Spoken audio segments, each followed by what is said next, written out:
बिहारी सत्संग में अब आगे हम पढ़ रहे हैं।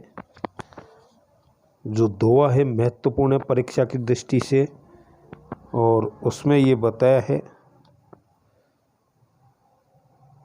नायिका का वर्णन करते हुए उसकी सखी कह रही है नायक से, इत आवती चली जाती उत, चली 6-7 तक हाथ, चढ़ी हिंडोरे सी रहे, लगी उसासन साथ। विरहणी नायिका है। बहुत कुछ रीतिकाल के कवियों ने ऐसे बहुत कुछ वर्णन किया है, बिहारी ने भी वर्णन किया है। अब कोई नायिका का वैसे तो क्या है कि वो श्वासों के साथ जो वियोग का वर्णन,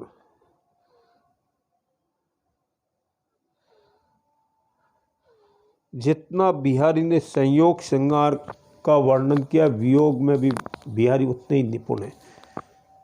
विरहणी नायिका अब सांसें लेती है और छोड़ती है, उसका वर्णन किया है। विरह में, नायक के विरह में अर्थात कृष्ण के विरह में वो इतनी दुर्बल हो गई, ऐसा वर्णन संभव नहीं है। बहुत से कवियों ने वर्णन किया है, बहुत बढ़ा चढ़ा करके वर्णन किया है। जो वर्णन स्वाभाविक नहीं होता है उसका वर्णन कर दिया। वियोगावस्था में जो नायिका का हाल होता है, नायिका जो दुखी होती है, उसका वर्णन किया है। अब कहते क्या है, इत आवती चली जाती उत, इधर आती है और चली जाती है, और चली 6-7 तक हाथ, 6 हाथ इधर आती है और 7 हाथ उधर चली जाती है। नायिका की सहेली नायक से कहती है कि हे प्रियतम, या अपनी सखी से वार्तालाप करती हुई कहती है, दोनों अर्थ हो जाएंगे कि हमारी सखी जो नायिका है, राधा है, राधा का तो नाम नहीं है, नायिका जो है वो क्या है, जो दीर्घ निश्वासें लेती है, लंबी लंबी श्वासें लेती है, उसका क्या असर हो रहा है कि वो एक श्वास लेती है तो 6 हाथ आगे आती है, और श्वास छोड़ती है तो 7 हाथ पीछे चली जाती है। और जब वो श्वास छोड़ती है, लेती है, तो मानो वो झूले पर चढ़ी हुई झूल रही है, हवा में झूल रही है। जिस प्रकार से झूले पर चढ़ी हुई कोई बालिका, कोई नायिका झूला झूलती है, और झूला झूलती है तो क्या करती है, वो पीछे से धक्का आता है, आगे जाती है, फिर पीछे आती है, फिर पीछे आती है, फिर आगे जाती है। बिहारी ने जो वर्णन किया है उसमें स्वाभाविकता नहीं है। नायिका इतनी दुबली हो गई, इतनी वो हो गई कि उसका जो दिन है वो श्वास लेते हुए आगे और पीछे झूलते हुए निकल जाता है। क्या ऐसा संभव है? लेकिन एक चमत्कारिकता की बात कही गई है कि मानो वो तो अपना समय झूले पर ही बिता रही है।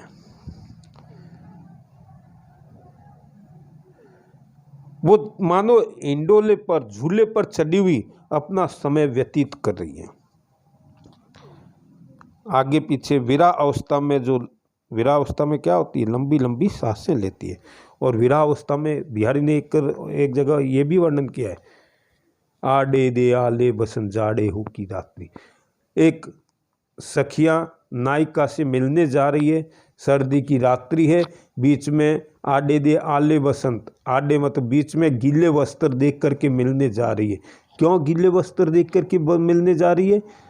क्योंकि नायिका, विरह नायिका की इतनी गर्म श्वासें निकलती है कि सखियां जल करके भस्म न हो जाए, इसलिए मिलने के लिए गीले वस्त्र बीच में दिए जा रहे हैं। बहुत कुछ वर्णन किया है। आपके जैसे केशव ने भी वर्णन किया है। केशव ने क्या वर्णन किया है? राम का विरह का वर्णन किया है, वहाँ राम के विरह का वर्णन किया है। जब सीता हनुमान जी से कहती है कि हे हनुमंत, ये अंगूठी जो मुद्रिका है मुझे कुछ जवाब नहीं देती है, तो हनुमान जी कहते हैं कि तुम पूछत के मुद्रिके मौन हो ये नाम, कंगन की पदवी दई तुम बिन कहेगे राम। तुम इसको बार बार मुद्रिका मुद्रिका कह करके पूछ रही हो, इसलिए ये मौन है। अब इसने तो कौन सी पदवी प्राप्त कर ली? कंगन की। जो उंगली में पहनने वाली मुद्रिका अब कहाँ पहनी जा रही? कलाई में। राम इतने दुबले हो गए, इतने तुम्हारे वियोग में इतने व्याकुल हो गए, इतने कमजोर हो गए कि जो आभूषण उंगली में पहना जाना चाहिए वही आभूषण कलाई में पहनाया जा रहा है। तो हे सीते, तुम ही वीरा अवस्था में इतनी दुबली नहीं हो। यहाँ कितना सुंदर वर्णन। तो बिहारी ने भी ये जो वर्णन किया है, इतावती चली जाती उत चली 6-7 तक हाथ, छड़ी हिंडोरे सी रहे लगी उत्सासन साथ। बहुत ही कुछ स्वाभाविक से इसमें अभाव है, स्वाभाविकता नहीं है। नायिका के वीर्य वर्णन किया गया है, वस्तु उत्प्रेक्षा अलंकार है इसमें। अब आगे जो वर्णन किया है, रनित भृंग घंटावली झरती दान मधु नीरू और मंद मंद आवत चलो कुंजरु कुंज समीरू। यहाँ जो वर्णन किया गया है कि रनित मतलब शब्दायमान, गुंजायमान करने वाले। भृंग का आपने कई बार वर्णन पढ़ा है। रनित भृंग घंटावली,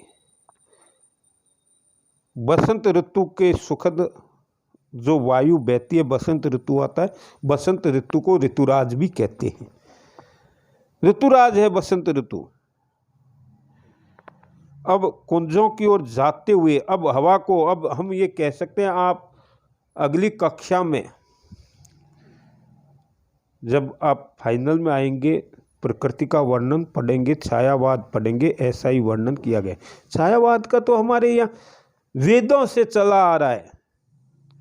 वेदों में भी प्रकृति के देवताओं का वर्णन किया गया है। ये कहते हैं छायावाद आधुनिक काल में हुआ, ये नहीं है। यहाँ भी बिहारी में भी छायावाद की झलक मिलती है। वो कह रहे हैं कुंजों की ओर जो वायु, पवन, हवा चल रही है, उसको देख करके कवि कहता है कि भंवरों का मधुर गुंजन ही उनके कंठ की घंटिकाओं की ध्वनि है और मानो झरता हुआ मकरंद है और उसका मद जल है ऐसा कुंज समीर रूपी हाथी, मंद मंद गति से धीरे धीरे चला आ रहा है। बसंत काल की जो अनुभूति है, बसंत काल का जो स्वरूप है, बसंत काल में जो अनुभूति की जाती है, जो कल्पना होती है, उसका कवि ने बड़े ही सुंदर ढंग से वर्णन किया है। यमक अलंकार है, शांग रूपक अलंकार है और बहुत कुछ वर्णन इसमें बसंत, और बसंत को ऋतुराज भी कहा गया है।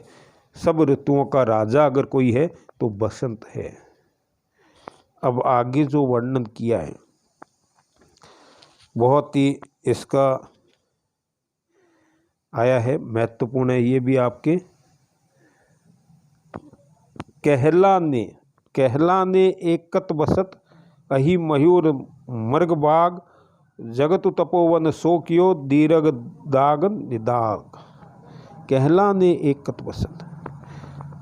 अब बिहारी ने जो वर्णन किया है ग्रीष्म ऋतु का, पहले तो बसंत का कर दिया, अब गर्मी का वर्णन बिहारी ने, जाड़े का वर्णन किया बिहारी ने, ग्रीष्म ऋतु का गर्मी का वर्णन किया है बिहारी ने, बरसात का वर्णन किया है, सब ऋतुओं का बिहारी ने वर्णन किया है। यहाँ जो गर्मी है उसका वर्णन बड़ा ही सुंदर ढंग से किया है और ये संस्कृत में पहले भी ऐसा वर्णन आ चुका है। संस्कृत साहित्य में ऐसा वर्णन कई जगह आया है। वो कह रहे हैं कि ग्रीष्म ऋतु गर्मी बड़ी प्रचंड है, इस कारण पूरी पृथ्वी को क्या कर दिया? तपोवन कर दिया। तपोवन सो कियो, जगतु मत पूरे संसार को ही तपोवन बना दिया। गर्मी की ऐसी ऋतु आई कि मानो पूरे संसार को तपोवन के समान दिखाई दे दिया, क्योंकि गर्मी के ताप से व्याकुल होकर के क्या हो गए? कहलाने एकल बसंत अहि मयूर मृग बाग। जो विपरीत परिस्थितियों वाले हैं, विपरीत परिस्थितियों में जो एक दूसरे का शिकार करते हैं वो भूल गए, वो कौन है? सर्प और मोर। मोर का शत्रु कौन है? सर्प का शत्रु कौन है? मोर। मोर जो है वो सर्प को मारता है।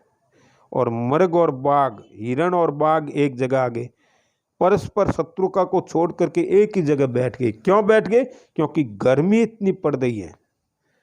दीर्घ दाग निदाग, निदाग मतलब ग्रीष्म ऋतु, और दाग मतलब गर्मी। दीर्घ मतलब बहुत ज्यादा गर्मी, प्रचंड गर्मी के कारण ये जो बैरी है, एक दूसरे के बैरी है, एक दूसरे के शत्रु है, एक दूसरे का शिकार करते हैं। वो क्या हो गए? पशु भी एक जगह आकर के बैठ गए गर्मी में, क्योंकि ये तो जन्म से ही एक दूसरे के बैरी है। शत्रु का कोई सिखाता नहीं है, जन्म जाति बैरी है एक दूसरे के।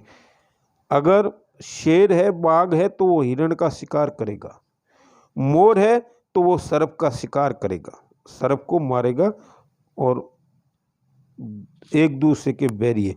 क्योंकि वो क्या है? भूल करके शीतल छाया में पेड़ के नीचे कहलाने एक मयूर भगवान तब जगत तपोवन सो की दीर्घ दाग निरा, और वो पेड़ की छाया में आकर के क्या हो गए? बैठ गए एक स्थान पर, मतलब शिकार करना भी भूल गए। क्योंकि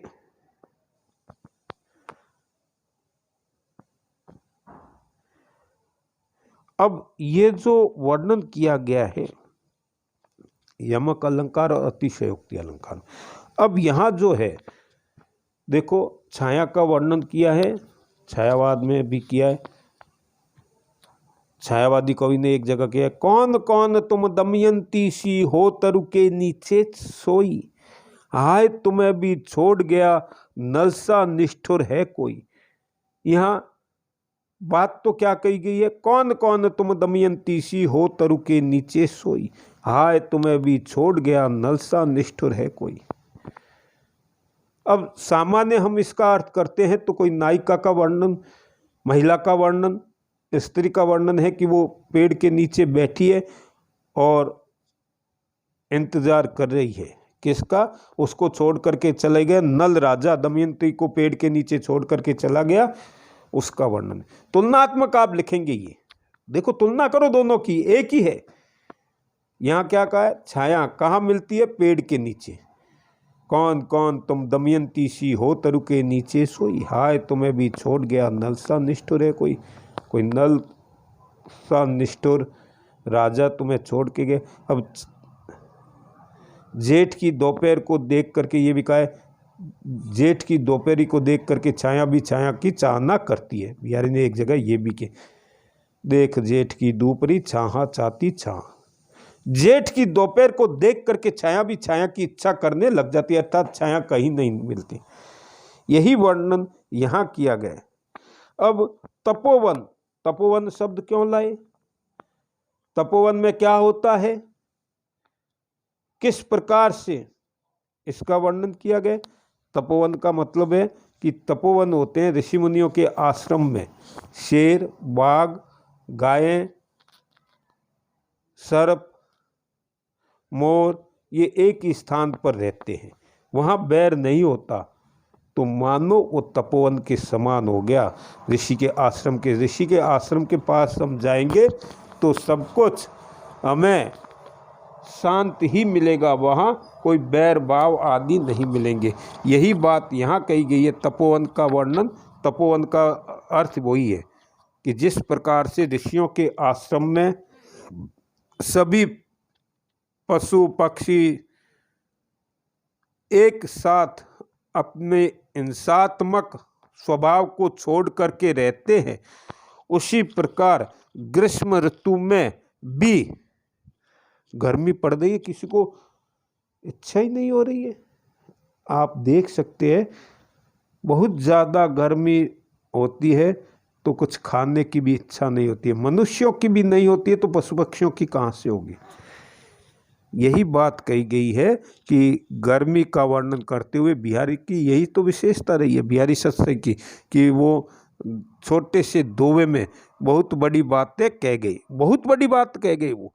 और इसमें भी उन्होंने यही वर्णन किया है कि गर्मी में किसी प्रकार का तपोवन की तुलना करते हुए गर्मी का वर्णन किया गया है। आगे हम फिर इसको और करेंगे।